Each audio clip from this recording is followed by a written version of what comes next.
Part 5. The One and the Many. In the secret doctrine of the Rosicrucians, we find the following fourth aphorism. The fourth aphorism, number 4, the one becomes many, the unity becomes diversity, the identical becomes variety, yet the many remains one, the diversity remains unity, and the variety remains identical. In this fourth aphorism of creation, the Rosicrucian is directed to apply his attention to the concept of the world soul, the first manifestation of the eternal parent, as a one manifesting as many, a unity manifesting as diversity, an identical manifesting as variety, yet, notwithstanding such manifestations, remaining ever one, unity and identical. This concept of the world soul so manifesting itself in manifoldness, diversity, and variety, yet ever remaining one, unity, and identical, is represented by the Rosicrucians by the symbol of a small circle within a large circle, the smaller circles being filled with tiny points or centers of manifestation. The outer circle, of course, the infinite unmanifest, the smaller circle, of course, being the world soul, and the small dots or points being the individualized centers of life, being, and activity manifested by the world soul. That all beings are, in truth, but expressions of the one being, centers of consciousness, form, and activity within itself, is a fundamental tenet of all occult and esoteric teaching. That all being is one, all life one, all form one, all consciousness one, is known to all true disciples of the occult and esoteric teaching.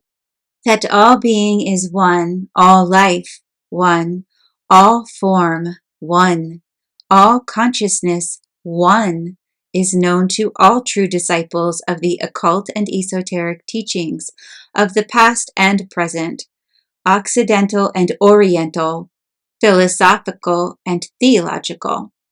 Hidden behind and underneath the orthodox exoteric teachings, there is always to be found this insistence upon essential oneness on the part of the inner teachings of all schools. That there is but one life, and not many lives, is a fundamental article of all occult and esoteric faith. The one life, moreover, is not to be thought of as dividing and splitting itself into bits, parts, and particles in order to accomplish the process of creation and the manifestation of the world. Instead, it is to be thought of as merely reflecting itself in the many individual mirrors of expression, just as the sun reflects itself as one in the millions of falling raindrops, or in a million tiny jars filled with water. There are millions of reflections of the one, but only the one in reality. Or, using another figure of speech, the one may be thought of as an infinite ocean of being, in which there are millions of tiny bubbles, each apparently apart and separate, but all of which are in reality but centers of activity and expression in the one great ocean. Separateness is, to quote a writer, but the working fiction of creation. All the apparently separated things are contained within the circle of the world soul, and the latter is contained within the circle of the infinite unmanifest. Not only is this esoteric conception of the many in one and the one in many a fundamental conception of the ancient esoteric and occult teachings, but the same truth in another form is presented by advanced modern science in its conception of the universal substance. Science postulates the existence of a universal substance, known under many names, from which all things proceed. It matters not whether this universal substance be called primordial substance, or infinite and eternal energy, or the universal ether. The fact remains that science postulates its existence as a fundamental, substantial something, of and in which all forms and phases of phenomenal existence are but manifestations. In the same way, those schools of transcendental philosophy which postulate the existence of a universal mind teach that all forms and phases of phenomenal existence are but thought forms in the universal mind. The old Brahmanical teachings likewise hold that the many exist but as incidents of the dream or meditation of the Lord High Brahma. In all forms, phases, and schools of philosophy, we find this insistence upon the presence and existence of a one something, of which all else are manifestations. In fact, as the wisest philosophers have informed us, the whole purpose of philosophy is to discover the one unconditioned ground of all that exists conditionally. All philosophy worthy of the name is monistic in essence. A leading authority on the history of philosophy informs us the monism is, in strictness, a name applicable to any system of thought which sees in the universe the manifestation or working of a single principle.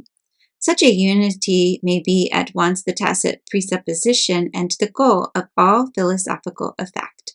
And insofar as a philosophy fails to harmonize the apparently independent and even conflicting facts of experience as aspects or elements within a larger whole, it must be held to fall short of the necessary ideal of thought.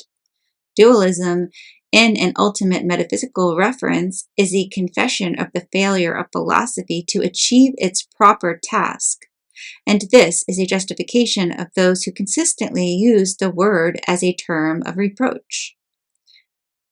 And now let us take a brief passing glance at the Rosicrucian teachings concerning the manner in which the one proceeded to become the many, the unity to become diversity, the identical to become variety, and yet remain one, unity, identity of the world soul, unaffected and unchanged by its plunge into manifestation.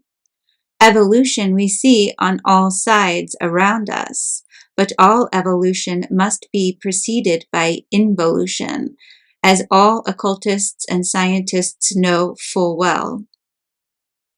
Modern science, in pursuing its discoveries along the lines of evolution, has almost entirely ignored the twin activity of manifestation, which is known as involution.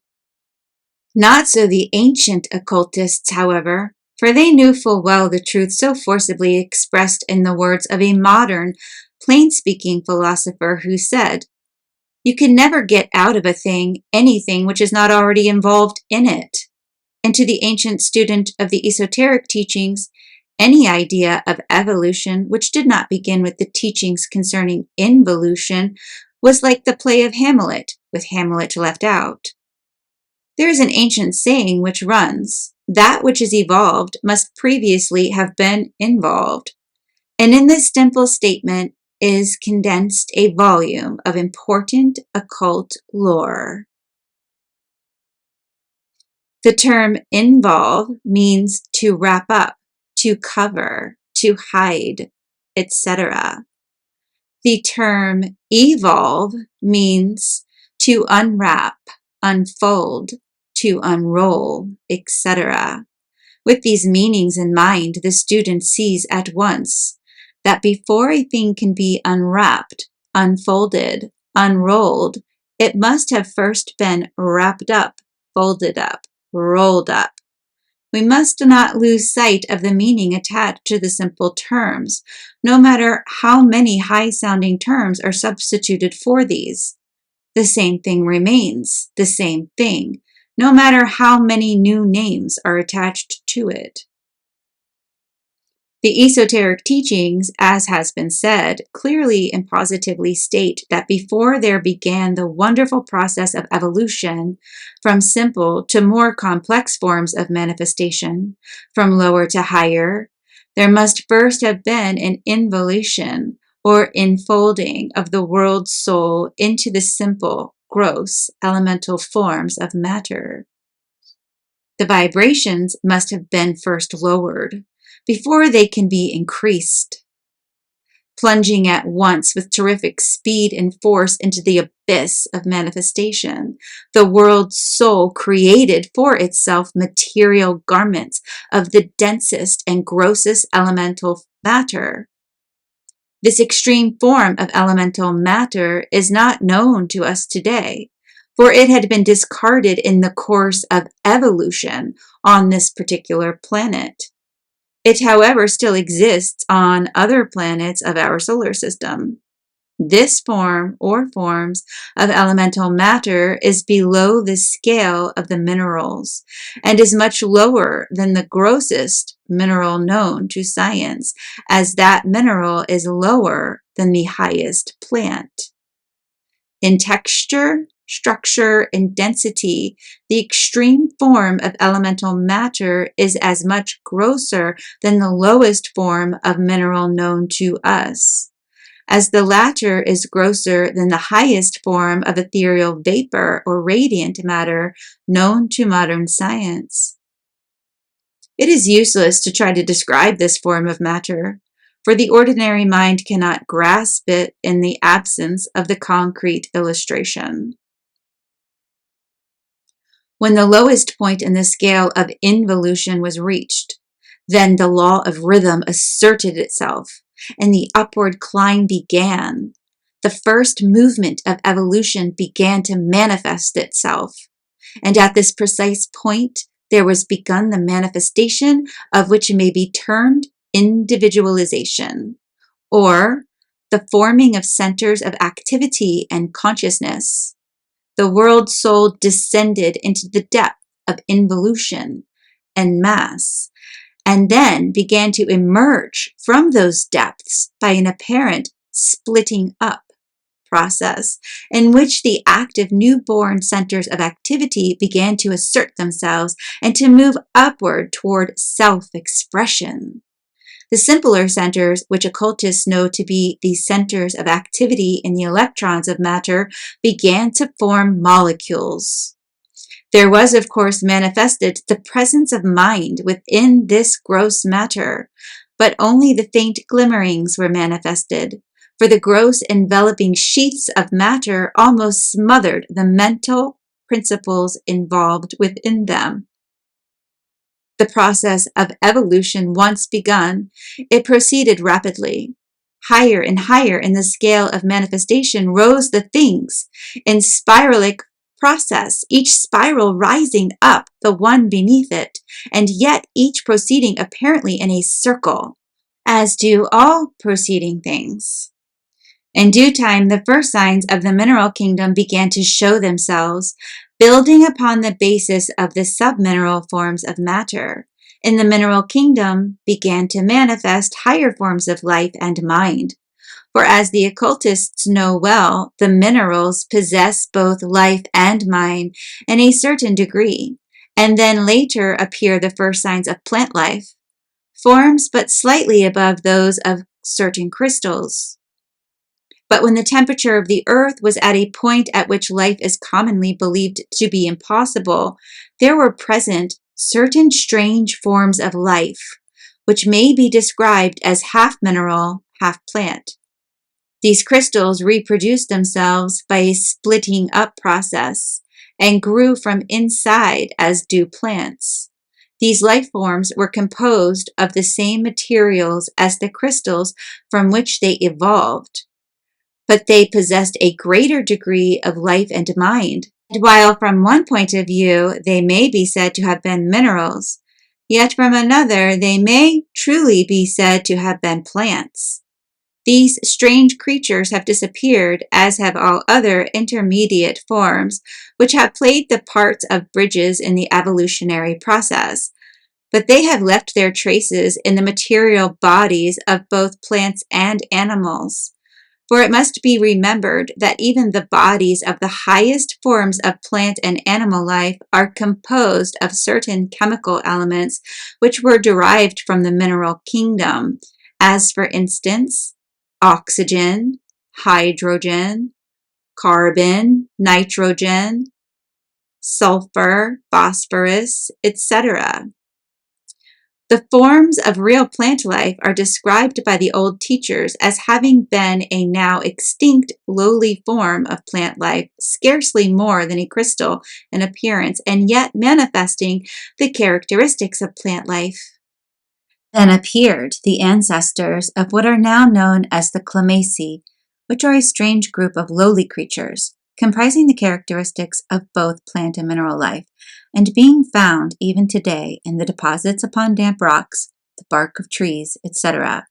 From this and simpler creatures evolved the ancestors of what are now known as the angiosperms, or lowest forms of plant life, and later the ancestors of the gymnosperms, which are probably the lowest forms of animal life known to science today. The process of evolution is caused by the constant striving of life and mind within the sheaths of matter, the striving to express more and still more of themselves, and to mold and use the sheaths of matter in the work of self-expression. Protoplasm, the physical basis of plant and animal life, was evolved in this way. Then came the single-celled creature, which dwelt in the slime of the ancient ocean beds. Then forms of life composed of colonies of cells appeared. Then more complex forms of cell combination, and so on, until the highest forms of life known to us today were evolved. Finally, primitive man was evolved. Then man began to improve in mind and feeling, and he is still making progress along these lines. But man of today is merely a high stage of the evolutionary process, and he in turn will be succeeded by these supermen of the future, and these in turn by the godlike angelic creatures, the like of whom are in existence on other and high spheres even this day. But always remember that in all the millions of types of living forms, and the millions upon millions of individuals ensouling these forms, there is no real separateness. All life is one, and all life but the life of the world soul. Therefore, in the symbol of the Rosicrucians, the countless points within the smaller circle, which in turn is enclosed within the larger circle, we have the picture of the eternal parent and its first manifestation, the world soul, the latter manifesting in the countless life forms of the world of manifestation. And the work of evolution is still underway, and higher forms of expression will proceed from within the involved being of the world soul, which is ever striving and struggling to manifest itself in self-expression.